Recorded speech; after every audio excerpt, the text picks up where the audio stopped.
Assalamualaikum warahmatullahi wabarakatuh. Shalom, namo buddhaya, salam kebajikan untuk kita semua.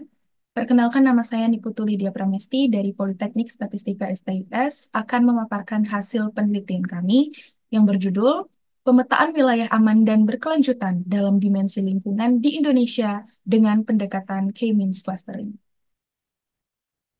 Ini merupakan tim penulis dari penelitian ini. Yang pertama ada Ikhlasul Amal, yang kedua saya sendiri, yang ketiga Landa Pratiwi Saleh, dan keempat Bapak Robert Kurniawan. Dimulai dari pendahuluan, di mana kami memfokuskan penelitian ini pada tujuan ke-11 pada SDGs, yaitu untuk menjadikan kota dan permukiman yang inklusif, aman, tangguh, dan berkelanjutan. Di mana menurut Kellison tahun 2022, sebenarnya tujuan tersebut mencakup target yang berkaitan dengan dampak lingkungan. Maka dari itu, kami menarik tiga permasalahan dalam dimensi lingkungan. Yang pertama pada dimensi bencana alam, di mana menurut BNPB, di Indonesia, banyaknya kejadian bencana alam ini mengalami tren yang meningkat selama satu dekade terakhir. Bahkan di tahun 2023 saja sudah ada sebanyak 5.400 kejadian bencana alam.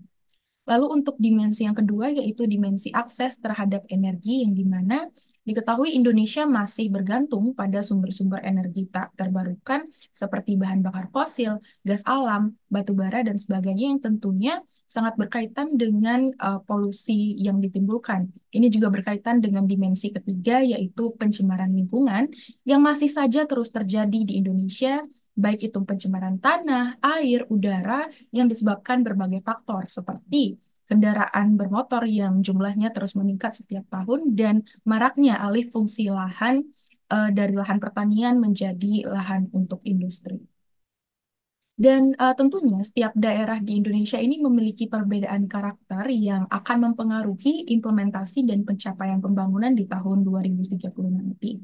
Namun sayangnya, sampai saat ini masih belum ada informasi mengenai daerah-daerah mana yang sudah memenuhi kriteria pembangunan sesuai dengan tujuan SDGs ke-11 dan daerah mana yang belum memenuhi kriteria tersebut. Untuk penelitian-penelitian sebelumnya, banyak yang masih berfokus hanya pada salah satu dimensi dalam pencapaian target, sehingga juga belum ada yang melanjutkan pada analisis asosiasi antar dimensi yang digunakan. Maka dari itu, tujuan penelitian kami yaitu untuk melakukan klasifikasi dan pemetaan provinsi yang aman dan berkelanjutan dari perspektif lingkungan, serta menganalisis asosiasi antara dimensi dari ketahanan bencana alam, akses terhadap energi, dan tingkat pencemaran lingkungan.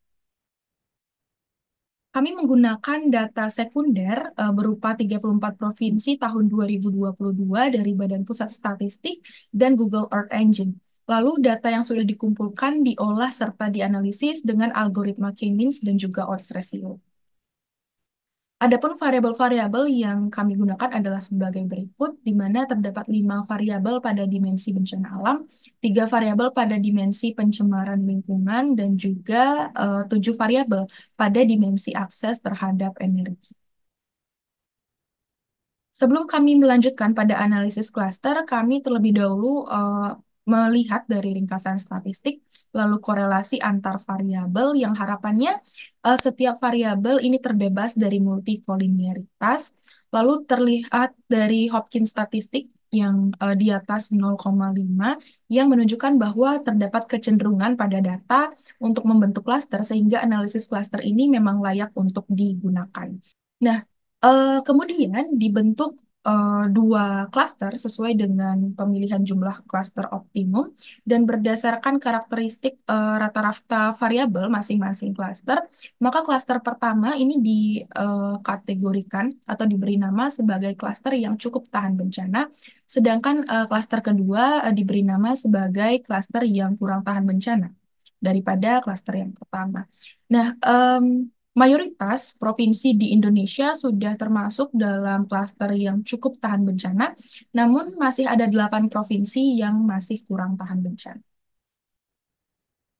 Lalu untuk dimensi kedua, pencemaran lingkungan, Kami juga membentuk dua klaster yang optimum, di mana klaster pertama dikategorikan sebagai klaster yang tercemar, sedangkan klaster kedua dikategorikan sebagai klaster yang lebih sedikit tercemar daripada klaster yang pertama.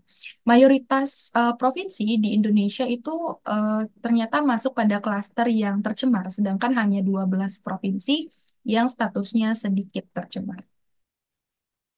Untuk dimensi ketiga, sayangnya di sini ditemukan ada variabel yang berkorelasi kuat sehingga hanya dipilih salah satunya untuk analisis klaster, sehingga di sini masih tersisa hanya 6 variabel yang digunakan. Nah, berdasarkan rata-rata dari 6 variabel di masing-masing klaster, ditentukan bahwa klaster pertama diberi nama sebagai klaster provinsi yang aksesnya lebih baik pada energi modern, sedangkan klaster kedua adalah provinsi yang aksesnya lebih baik pada energi konvensional. Dan ternyata dominan wilayah di Indonesia ini masih lebih baik aksesnya pada energi konvensional, hanya 5 provinsi yang aksesnya baik ke energi modern. Selanjutnya, berdasarkan klaster yang kami bentuk, di sini dilakukan evaluasi dengan siluet indeks dan semuanya nilainya sudah di atas 0,5 yang menunjukkan bahwa klaster yang dibentuk ini sudah baik karena titik-titik data sebagian besar berada pada klaster yang sesuai. Dan berikut kami sampaikan ringkasan hasil klasterisasi di 3 dimensi dan dapat diketahui bahwa masih belum ada provinsi yang tergolong lebih baik pada semua dimensi.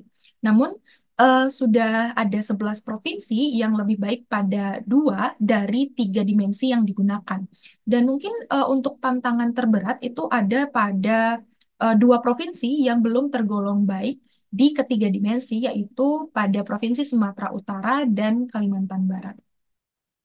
Dari analisis asosiasi yang kami lakukan, didapatkan bahwa provinsi yang tercemar ternyata cenderung cukup tahan bencana dibandingkan provinsi yang sedikit tercemar. Hal ini karena daerah-daerah yang tercemar ini umumnya merupakan daerah industri dan pusat ekonomi seperti di Pulau Jawa, Sumatera, Bali, dan Nusa Tenggara. Yang dimana menurut Yang et al. 2018 bahwa polusi di daerah industri ini memang lebih parah dibandingkan daerah agrikultur. Walaupun menghadapi isu-isu pencemaran atau polusi tersebut, daerah-daerah industri ini cenderung diprioritaskan biasanya dalam pembangunan infrastruktur, pendidikan, serta masyarakatnya memiliki pendapatan yang lebih tinggi sehingga sangat membantu masyarakat untuk meminimalisasi kerusakan akibat risiko bencana. Selanjutnya juga diketahui bahwa provinsi yang cukup tahan bencana ternyata cenderung memiliki akses yang lebih tinggi terhadap energi konvensional.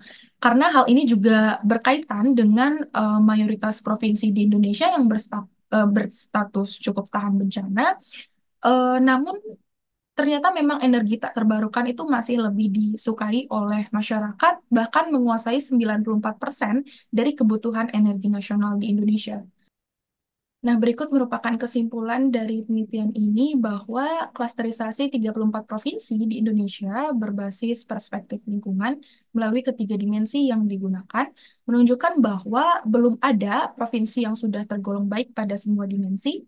11 provinsi sudah tergolong baik pada 2 dimensi dan masih ada 2 provinsi yang belum tergolong baik pada dimensi manapun.